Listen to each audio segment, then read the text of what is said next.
tell us, when will these things be?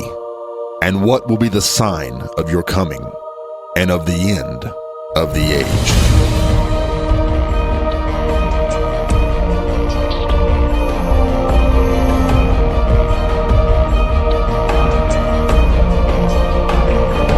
That we are living in the end time right now. I'm not telling you the end time is coming. I'm telling you, you live in it right now. We are at the generation for which these prophecies were preserved.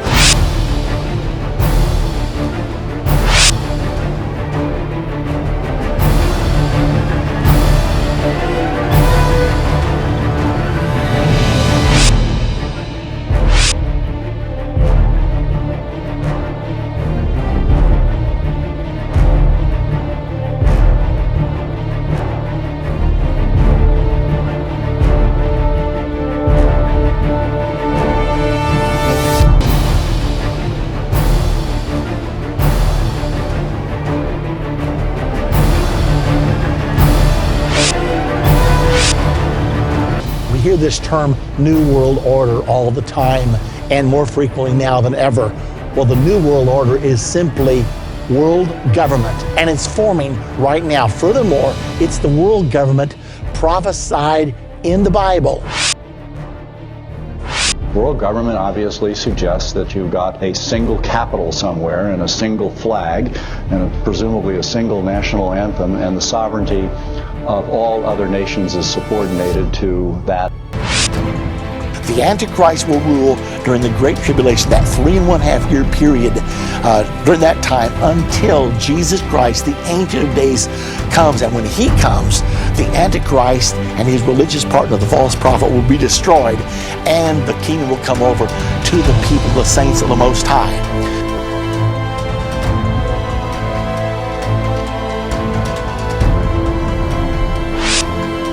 Verse number 9 of Daniel chapter 12, God answers his prayer.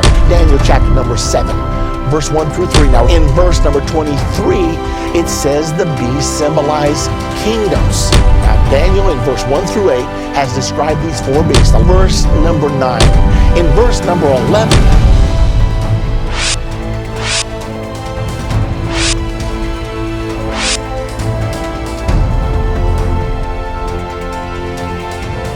to all the wonderful people of Korea, I've heard wonderful things about your nation.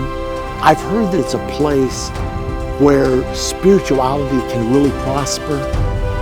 I produced a DVD series called Understanding the End Time. It's 14 DVDs. It deals with the United States, Great Britain, Russia, Germany, and the countries of Europe in the Bible. It teaches which countries are going to end up becoming a part of the one world government over which the Antichrist will rule. There's a prophecy in there about communism, capitalism, Islamism, Catholicism. Wonderful prophecy that's so astounding. There's a prophecy about where the Antichrist will come from, where the false prophet will come from. All these things you need to know, and most of all, the prophecy about the second coming of Jesus Christ and how you can know for sure that we're living in the era of the second coming. So if you're out there and you've never seen Understand the End Time, I would just urge you, at least look at the first lesson. If after that you don't think it's credible, then don't worry about it. But I don't think that'll happen to you. I think once you see the first lesson, you're going to realize that the prophecies of the Bible are coming to pass right now. And all I can say to you, listen to it, pay attention to it, check your Bible, and I'm hoping to someday come to Korea so that I can speak to you face to face. Until then, watch the Understand the End Time series. God bless you.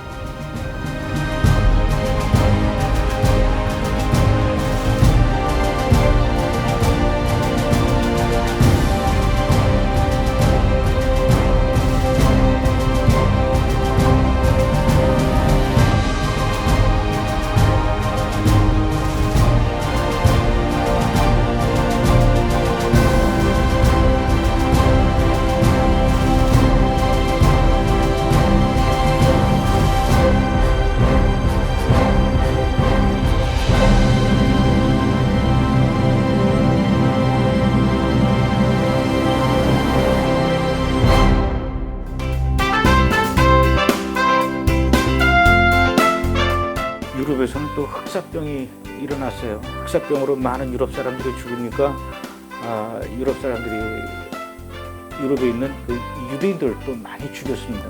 흑사병하고 유대인하고 무슨 관계가 있었길래 유럽 사람들이 이렇게 유대인들을 많이 죽였죠? There was no Bible for the people to read. They couldn't read it anyway because they didn't know how to read. They only knew what the priest told them. So many times the sermons were the Jews killed Christ, the Jews killed Christ. They're bad people. They did all these terrible things, and God is judging them. They're under the curse of God. Well, if you sit there and hear this every Sunday, week after week after week after week, after a while that's going to get down into your spirit, and you're going to act that out. You're going to go try to find a Jewish person and hurt them. And so throughout Christian history, from time to time, there would be these mob outbreaks of Christians against their Jewish neighbors. It's a terrible thing to say, particularly around Passover, because this is when Jesus is crucified and buried, and I might add resurrected. During Passover, when European Christendom in times past would have the sermon on the death of Jesus, they always would say, the Jews killed Christ, the Jews killed Christ. Well, the congregation is going to get upset with Jews because they killed our Lord. So they're going to go out and find a bunch of Jews and try to kill them. I was reading a survey recently that in the United States, it said that a third of the Americans believe today that the Jews killed Jesus. This hasn't changed much, you know. And so during Passover particularly, they'd have these anti-Semitic actions. But down through history, into the Inquisition in Spain and Portugal, in the 1400s and the 1500s, and for several centuries after that, when the Jews were forced out of Spain and came to the New World, the Sephardic Jews, Spanish Jews is the idea, came to the New World and came to Central America, South America, Mexico, and into the southwestern states of the United States. And unfortunately, the Inquisition followed them to the New World. Christopher Columbus, his real name is Chris Colon. He was a Jew. This would shock most American people and people of the world to know that the guy who discovered America in 1492, he left during the Inquisition. And all of his most important shipmates were Jews. His map makers were all Jews. He had a Jewish translator on the ship with him in case he ran into the scattered Jews that he was looking for to help them get back to their ancient land. And so throughout history, you've had these terrible anti-Semitic things. 15세기, 16세기에 스페인에서는 종교 재판이 일어났습니다. 물론 그 종교 재판의 대상은 유대인들이었죠. 왜 이 스페인 사람들이 거기에 있는 유대인들을 향해서 종교 재판을 했고 또 그 종교 재판의 결과가 어떻게 됐습니까? The Spanish Inquisition was a terrible time in the history of the Jewish people. And the king and queen of Spain were devout Catholics. And it was their desire to force all the Jewish people to convert to Catholicism. But they gave them a choice. They could either convert, they could leave, or they would be killed. Not much of a choice. And so during this time, Spain was the empire of the world. If people don't know much about history, they don't see God at working in all this. But Spain had long ago replaced Rome. Now Spain is the world empire. The reason why they are the world empire is because of their ships. Before airplanes, whoever controlled the seas controlled the world. And Spain had the greatest armada of ships in the world. And so they were the superpower of their day. But they had this issue that they wanted the Jews to convert to Catholicism.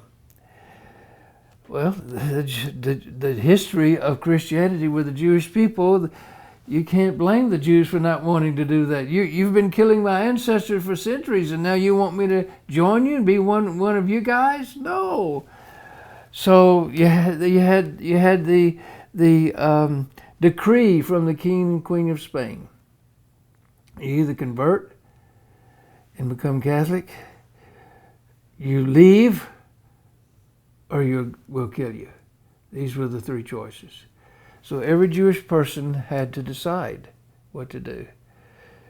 Many of them were tortured horribly because trying to make them confess Catholicism. And many of them died because they said the Shema, Hear, O Israel, the Lord our God, the Lord is one. Shema Yisrael, Adonai Eloheinu, Adonai Echad. They would not convert to Catholicism. They were tortured terribly. I might also add that the Protestants who were in Spain were also tortured because they wouldn't convert to Catholicism. It was not just the Jewish people, but also the Protestant Christians who didn't follow the Catholic teachings. They also were persecuted terribly.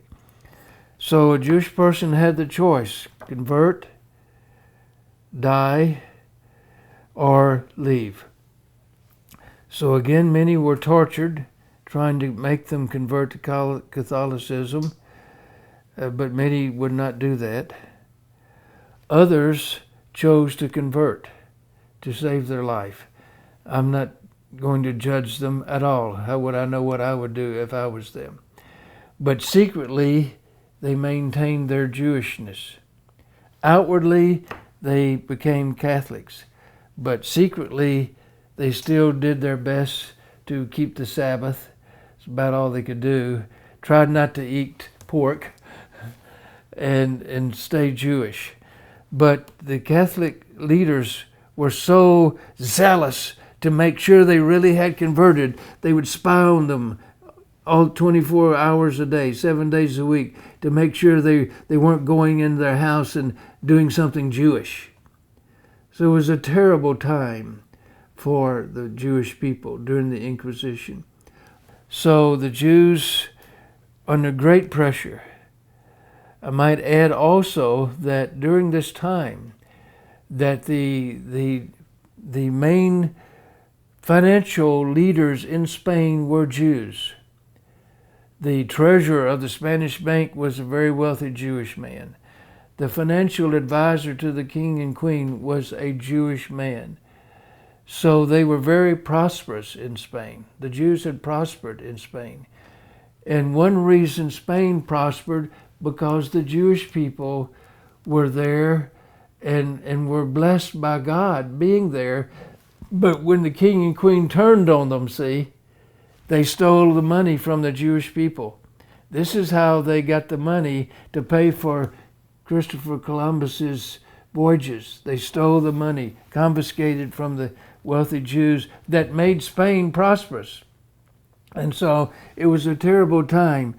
But think about this, Brad.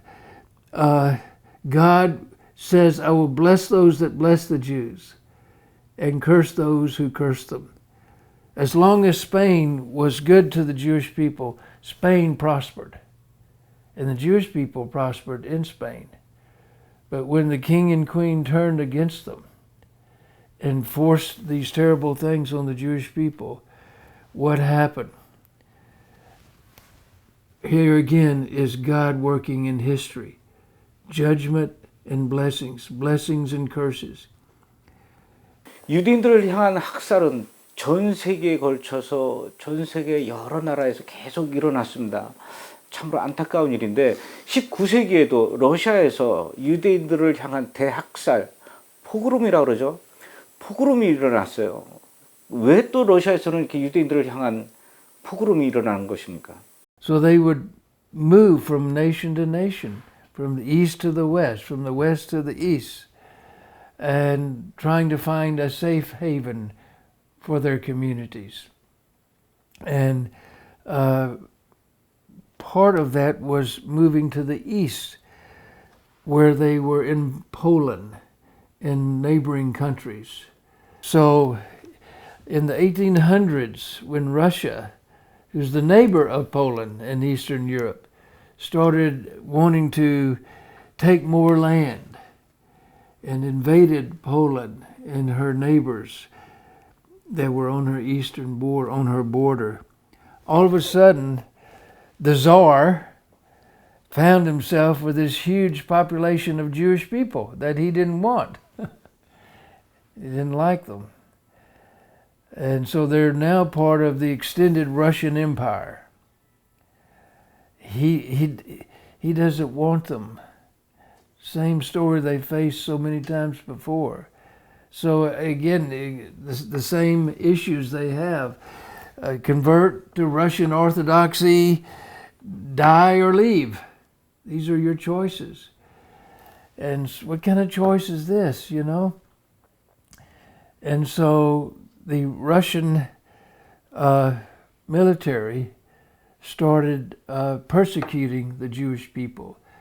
The Russian word is pogrom. It means devastation or persecution.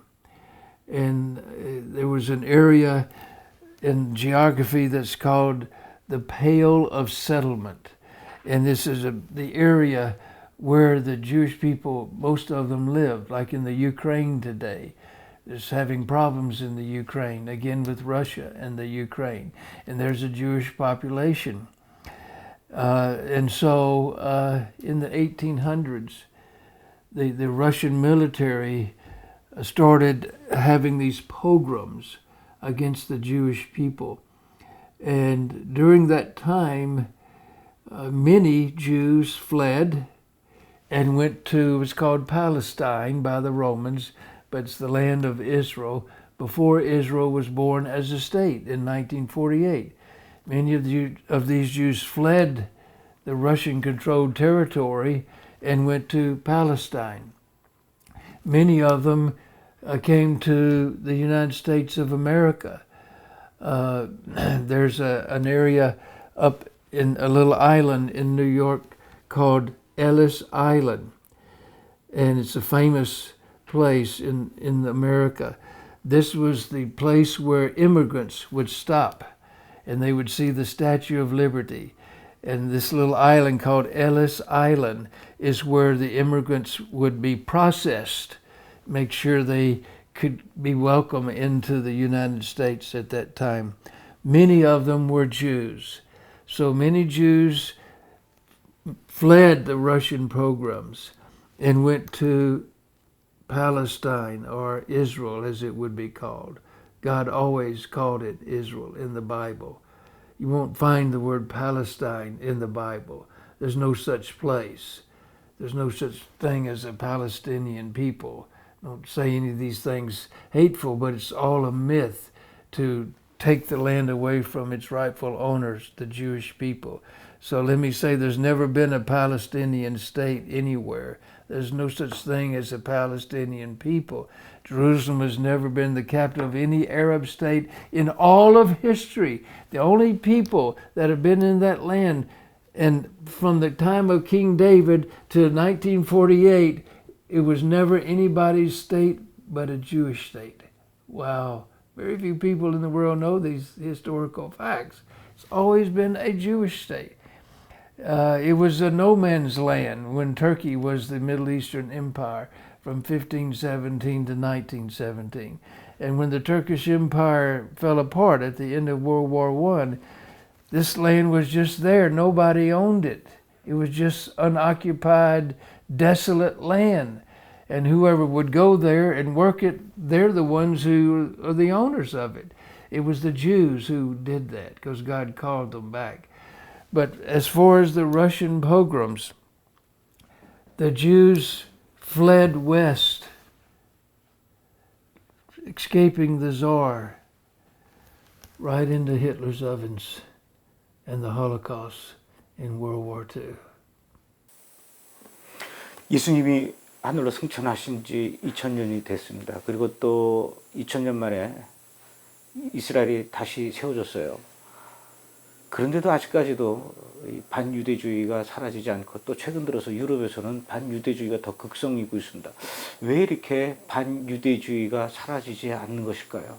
European Christendom, again, had this anti-Semitic theology against the Jewish people.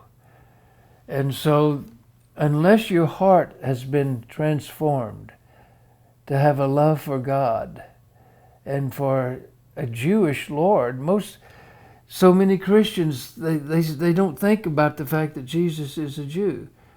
They wouldn't persecute Jewish people if they fully understood Jesus is a Jew. But they think of him as a Western person, you know. And so Jews killed Christ. It's this theology. They're evil. They deserve to be persecuted. They run the world, you know. All these fabricated theories and myths and ideas that are made up against the Jewish people. None of them are true, but it doesn't matter if they're true or not. If you have hatred in your heart, truth doesn't matter to you. You're going to do whatever you're going to do. And so the nations of the world still hate the Jewish people. Today, as we're having these interviews, we see anti-Semitism rising everywhere. I read a recent report just today, I believe, that anti-Semitism in the Netherlands is up 21%. That's huge. And on the college campuses in America, there's so much hatred against the Jews taught. Nobody would think this after the Holocaust, you know, just 70 years later. But the fires of hatred against the Jewish people is spreading around the world. And even when Jews have felt comfortable in Western nations, they're beginning to realize that this is not their final destination. They need to make aliyah or return to their ancient homeland. So I just want to say, in spite of the designs of evil people to hurt the Jewish people, God will override that and even use that to cause them to have a longing for their ancient homeland. And in Ezekiel 39:28, God says, I will leave none of them behind among the nations.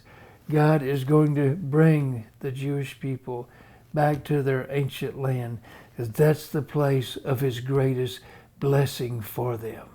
박사님 말씀을 들어보니까 참 전 세계 여러 민족 중에서 이 유대 민족만큼 고난의 역사를 가진 민족이 또 있을까 싶을 정도로 참 가슴 아픈 일들이 많았었는데, 한국에는 유대인들이 많지 않아요. 그래서 우리가 유대인들을 만나면 뭔가 좀 위로를 해주고 싶지만 한국에서는 유대인들을 만날 수가 없습니다.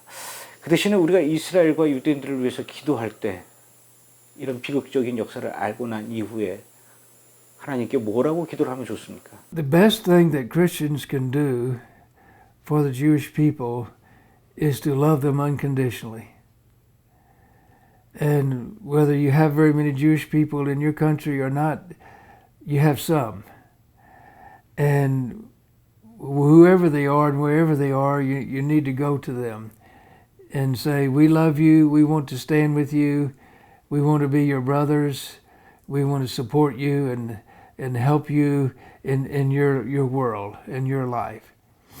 Outside of that, you have the calling from God in Psalm 122 says to pray for the peace of Jerusalem. But most people don't know that word pray in Hebrew means so much more than just say, God, please help the Jews.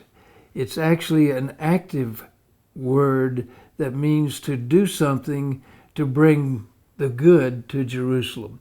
So it's an action. It's not just, oh Lord, help the Jews. It's what can I do to help the Jews? That's what it means to pray for the peace of Jerusalem. Now, anybody can look this up and study it and figure it out themselves.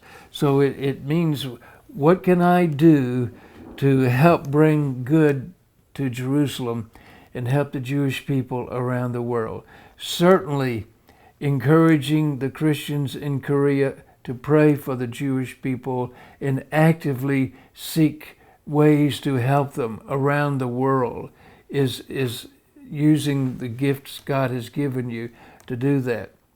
But also, wherever and whenever you might hear hatred spoken against the Jews, don't be silent. Stand up and speak against that. If you have to have rallies, if you have to have parades and demonstrations and marches, if there's a Israeli embassy in Korea, go and have a pro-Israel rally in front of it and sing Hebrew songs and let them know you love them and stand with them. Make a connection there. And then find organizations around the world that you can trust that are working with the Jewish people to help them make aliyah back to the land, or giving into the land to help in humanitarian aid. You have to have wisdom and ask God to show you who to connect with and work with. You have to be led by the Lord, but find ways to help with humanitarian aid in the land of Israel. Encourage Christians to go to the Feast of Tabernacles and celebrate. My wife and I have been taking tour groups for 25 years to the Christian celebration of the Feast of Tabernacles in Jerusalem. I was honored to be a speaker there for 18 years. And so Zechariah in chapter 14:16 says, in the latter days, all the nations will come up to Jerusalem and worship the King, the Lord of hosts, and celebrate the Feast of Tabernacles, Sukkot. So I would encourage you to use the leadership role you have to encourage Christians to go to Jerusalem with a tour group and celebrate the Feast of Tabernacles in Jerusalem. This is a major thing that you can do.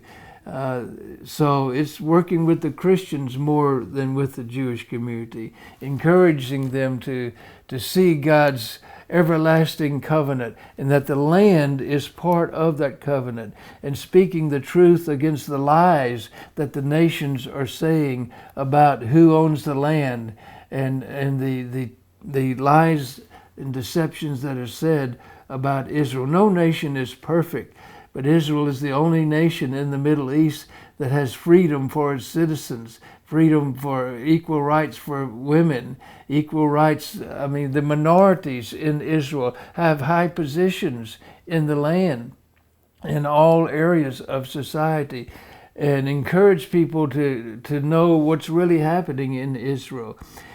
Many of the medical technology advances that we have today helping people with their health issues come from Israel.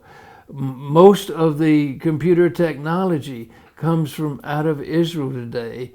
So if you hate Israel, then don't use your cell phone anymore. Don't use your computer anymore. Don't go to the doctor and get some of the advanced help for your medical issues.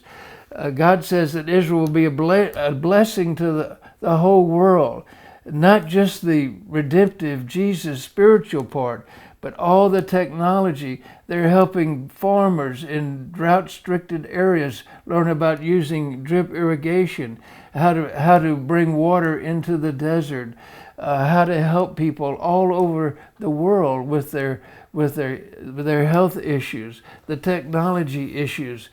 Israel is not perfect. No country is, but considering its situation, it's the only country in the world where the Christian population is growing. So education, Brad, to the Korean Christians is very important. 저는 리처드 부커 박사님의 책을 이미 읽어서 대략적으로 그동안 유대인들이 얼마나 많은 고난을 받아왔는지 알고는 있었지만 오늘 이렇게 또 직접 박사님으로부터 자세하게 이야기를 듣고 보니까 정말 고생을 많이 한 민족이구나. 정말 누구보다도 우리 크리스찬들의 위로와 사죄와 치유가 필요한 민족이 아닌가 이런 생각이 들었습니다. 모르고 기도하는 것보다도 이렇게 알고 기도하는 것이 중요하지 않을까 싶고요. 또 오늘 리차드 부커 박사님께서 이 유대인들이 당한 고난의 역사에 대해서 이야기하실 때 어떤 부분에서는 본인 스스로 목이 메이고 또 눈가에 눈물이 촉촉히 적시는 것을 저는 분명히 목격했습니다. 그만큼 이스라엘을 또 유대 민족을 사랑하시는 분인 것 같습니다. 오늘 리차드 부커 박사님으로부터 듣게 된 유대 민족의 고난사 우리에게 많은 공부가 됐던 것 같고요. 이렇게 긴 시간 동안 이야기해 주셔서 너무 감사합니다. 고맙습니다, 박사님. Thank you very much. Thank you very much. God bless you in your work. Thank you. For me, we start already. I think it's going to be very soon. I think it's already here. We believe. We build.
It's exciting, yes.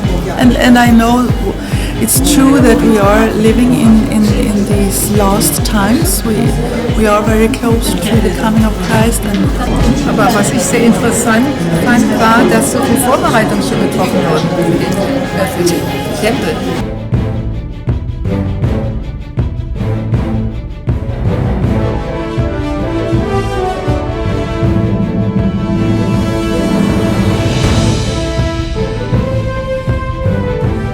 It was very fantastic. It was great that more knowledge to me explained in reality what was happening in that area. Is sort of challenges a lot of our thoughts about what's going to happen in time. Like one person said there, you know, we should be looking up, we should be living our lives ready in the wake of, well, this could be the last days.